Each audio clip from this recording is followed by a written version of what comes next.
Така е, драги, навистина едно интересно прашање, интересна тема да се следи посебно како низ годините се менува односот на младите генерации кон работата. Се разбира, овде се и социјалните мрежи и дигиталното време, технологијата. Меѓутоа, навистина, ако се направи една рефлексија, сигурен сум дека има доста промени низ годините како сето тоа се одвива. Во наредните минути токму оваа тема ќе ја актуализираме. Со мене нова тема е Ивана Илиев, социјална работничка. Ивана, добро утро. Добро утро и ви благодарам на поканата и поздрав до сите гледачи. Благодарам и до тебе што одвои време да зборуваме на оваа тема. За почеток би сакал да те прашам, каков однос денеска младите имаат кон работата во споредба со претходните години, кои се клучните промени?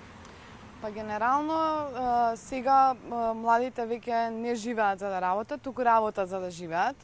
Односот спрема работата е навистина доста променет.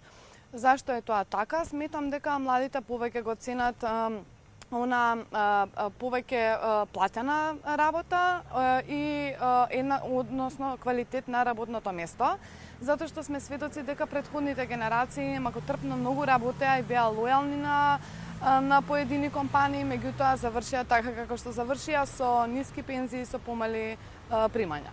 Так, токму кон таа лојалност денеска се вели дека младите немаат трпение како порано, и тоа е промена во односот на работата од страна на младите, меѓутоа дали е тоа една позитивна страна или можеби кои негативни последици се од оваа промена во односот на младите?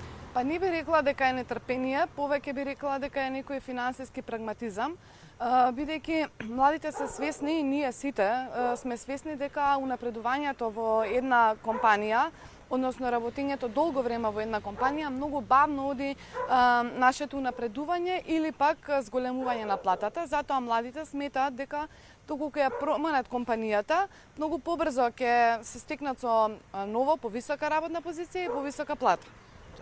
Колку денеска, кога е работата во прашање, на младите им се важни менталното здравје, меѓутоа и балансот меѓу приватниот и професионалниот живот? Ми се чини дека во последниве години менталното здравје кај младите е број 1 тренд, би го нарекла, меѓутоа сметам дека тоа е многу битно.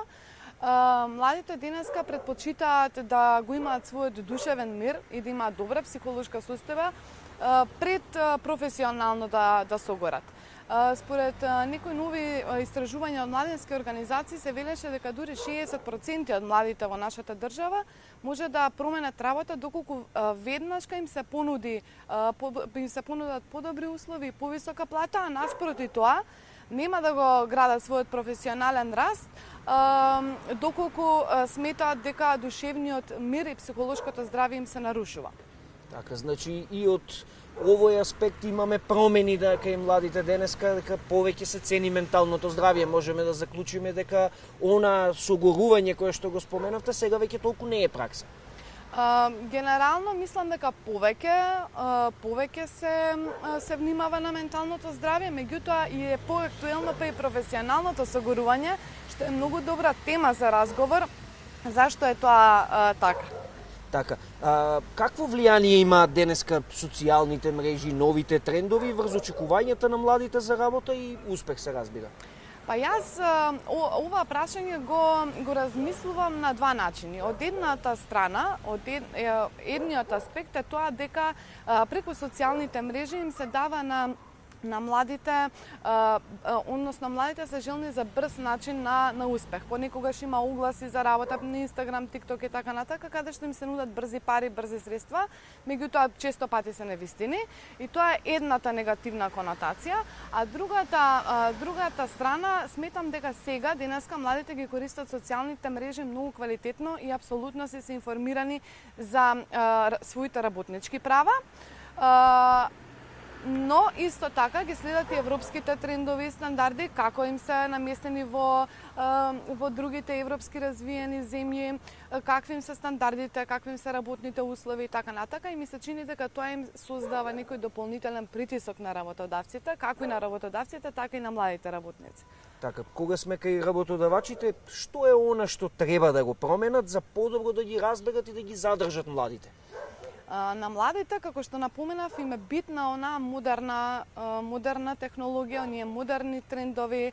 Повеќе од младите не се трпеливи во однос на шеф кој што им попува, туку навистина им треба ментор кој што ќе ги води, лидер кој што ќе ги води низ целиот тој процес, низ целата таа работна средина. Им треба малтене повеќе флексибилност на работното место, можеби хибридна работа од дома, некогаш и скратено работно време, доколку самата работна позиција тоа го овозможува. Им требаат јасни насоки. Како тоа го сметам, ми се чини дека доколку младиот работник ќе си рече дека ако сум подобар во оваа работа или дадам нешто екстра за оваа работна позиција, од 6 месеци до година дена ќе ми се унапредам на работната позиција, ќе ми се зголеми мојата плата и така натака. Значи сакаат јасни перспективи и квалитетна работна средина и почит во работната средина.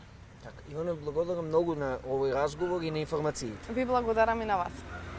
Со Ивана Илиев, социјална работничка, зборувавме за односот на младите кон работата и како сето тоа се менува низ годините.